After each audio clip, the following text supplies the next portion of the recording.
with that, why don't we get underway with opening statements? And Mr. Hart, if you please lead us off. I will.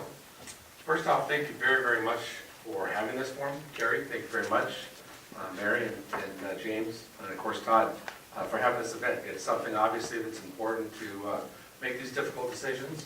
And I think all of us, I can probably speak for all of us, we appreciate the time and the effort that you guys put in for it. My name is Kevin Hart. For the past 6 years, I've had the honor of representing the great city of Dublin as a council member and as the vice mayor in 2010 to 2012. 2012 will bring a new mayor. As everyone knows, the city of Dublin, with the retirement of Mayor Sobrani, doesn't like those words, but I've used the retirement of Sobrani as he has served the city very well. I've always appreciated the work and the commitment that he has had to the city, but obviously he's moving on with term limits and has higher office aspirations.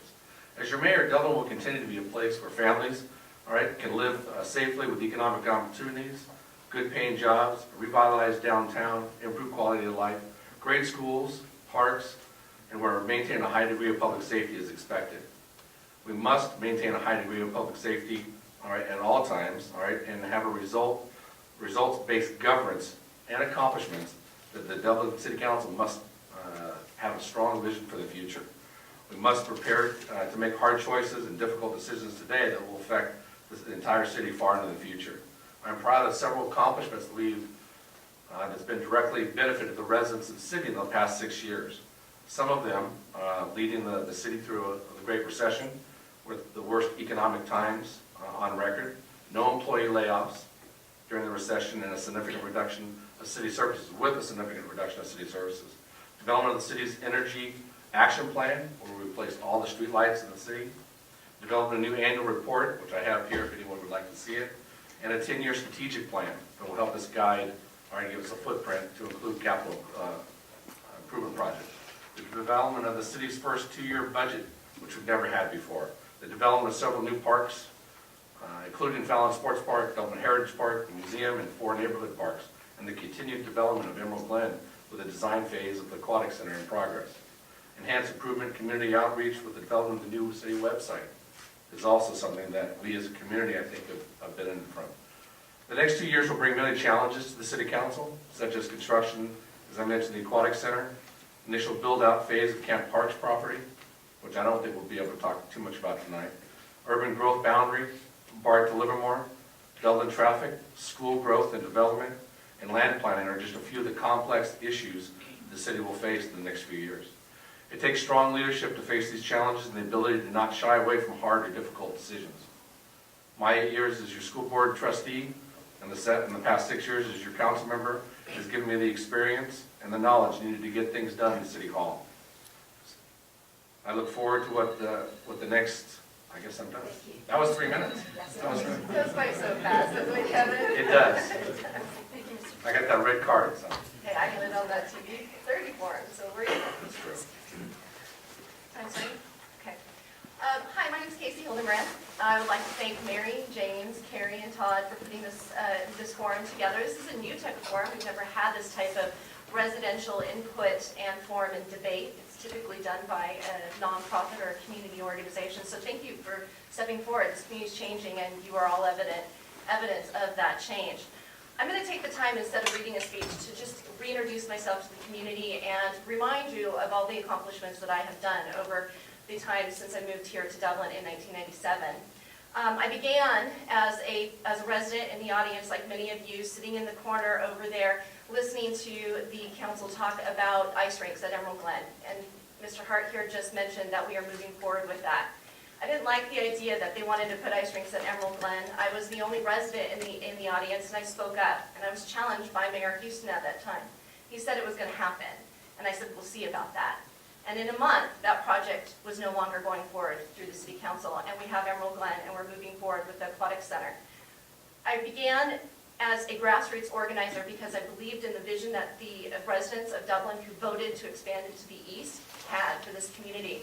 I bought into it. I wanted to raise my child here, and I am still committed to that vision and that belief and that passion for this community. I went on to create a group called Friends of Dublin. I partnered with David Halbert at that time, and we went on to work on the juvenile detention facility to keep it centrally located within this county in San Leandro. We were successful with that. We worked with not only regional agencies, but local agencies, as well as nonprofits and residents, and that's when I met Mr. James Moorhead and his wife, Mary. I was appointed to the Citizens Watchdog Committee during that time for Measure B. I was appointed to the Art in the Park Task Force by the City Council, as well as the Affordable Housing Task Force during that time. 2004, I decided it was time to run for council. I was elected. I was re-elected in 2008, and in 2012, I was termed out. I'd like to just say some of my accomplishments that I achieved while I was on the council. I served under both Mayor Lockhart and Mayor Sobrante, 2 years under Mayor Lockhart as Vice Mayor and 2 under Mayor Sobrante as Vice Mayor. I was a lead delegate for the All-America Cities, and we do have some of those members who helped us go out there and win that award that are in this audience. I am so forever grateful that you were there to celebrate our success as a wonderful, vibrant, diverse community. I served as the chair of the Livermore-Amador Valley Transit Authority, the president of the League of California Cities East Bay Division. I was appointed by Santa Clara County Supervisor Dave Cortese to the ABAG Regional Planning Committee and Legislation Committee, the only Dublin council member ever to be so. And I was also the vice chair of the American Lung Association of the Greater Bay Area Leadership Board. I can go on with more. What I'd like to point out is that I bring diversity to a council that no longer has the diversity that we once used to have. This goes by so fast. Thank you, Ms. Moran. Thank you. Mr. Halbert. Mary, Carrie, James, and Todd, thank you for organizing this event. I'm really fortunate and to be here tonight. Thank you. And to the ladies and gentlemen of Dublin, thank you for being here tonight or for watching when this appears on YouTube. I'm David Halbert, and I'm humbled and honored for the opportunity to serve as your next mayor of Dublin. It's important that we elect the best possible candidate, and if you do your homework, you'll see why I make the best choice. Over the past 12 years of elected public service, I've fought hard to represent the entire community. By working together, we've created great and accomplished great things. A strong school district, a diverse and stable economy, great parks and community services, and one of the finest police and fire teams that keep us safe. Dublin is a great place to live, and I'll work hard to make it even better. But when I moved to Dublin 14 years ago, our schools were struggling, our school facilities were falling apart, Wells Middle School was bursting at the seams, Dublin High School wasn't much better. Doherty Elementary had just opened, and it was a mess. No cafeteria, no library, no computer room, not even a room for the principal. I stepped up to the plate as school site council chairman, and 2 years later I ran for the school board. Dublin went on to 10 years in a row of positive test score growth, new and renovated facilities for all of Dublin, and a school district that today is recognized as one of the best around. Also, when I first moved to Dublin, Alameda County wanted to move their juvenile hall facility here. Ms. Hildebrand talked about that. We fought alongside each other with James to defeat that because it would have been disastrous for Dublin. I've been fighting for Dublin for 14 years. Now, as your Dublin City Council member, I saw the need for more input in the areas of retail and commercial development. So I worked with my fellow council members to create the first ever community commercial task force. When I saw the need for more community dialogue, I conducted nearly 20 neighborhood meet and greets where people invited me and their neighbors into their living room to talk about what's working well and what could be even better. That's why I'm recognized regionally as the best choice for Dublin mayor. The mayors of Pleasanton, San Ramon, and Danville all looked hard at the candidates for mayor. They know what it takes to lead, and they've chosen me to endorse as the next mayor of Dublin. The Alameda County Fire, that's important because mayors have to work together regionally on regional issues. The Alameda County firefighters, the Bay East Association of Realtors have chosen to endorse me. They know that I'll keep our city safe and our home values up. I'm proud to say I'm also endorsed by one of the newest members of community groups in Dublin, the Dublin Chinese Association, and I'm thankful for that. They moved into Dublin and started just a few months ago and have chosen me to endorse for mayor.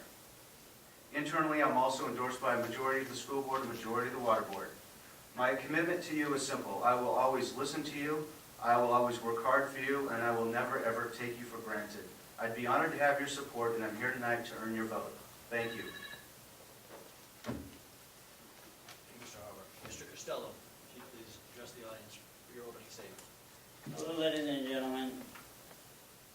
I am a disabled person. I have been here in Dublin for 30 years. I was asked by the 30 years ago the city of Dublin to put in all of your ramps. That's what I did. I went around in my wheelchair, I went in and I put in ramps, make sure that every place got a ramp. I made sure that it was accessible for everybody to walk in Dublin. I go in Dublin, I ride my share in Dublin. I make sure that the cracks do not make the people that walk fall over. I make sure that the strollers grow smoothly. Make sure that the wheelchairs do not fall over. I make sure that you all understand that I try real hard for 30 years for this city. I've been on several boards. My first one was I was appointed for the Wheels Advisory Committee. That's the WAC committee. We are a bunch of guys of the Tri-City. We get together every month and we try to make sure that all of the buses are accessible for the disabled and regular people, and the dial ride is taken care of. I've been on that for like 20 years. I was on the when the Right West was around, I was on the board for the housing for 4 years and turned out for that. But I fought for that place to stay open because it was so unique and it was tore down anyway. I would like your vote to keep going and making sure that you are safe in this city.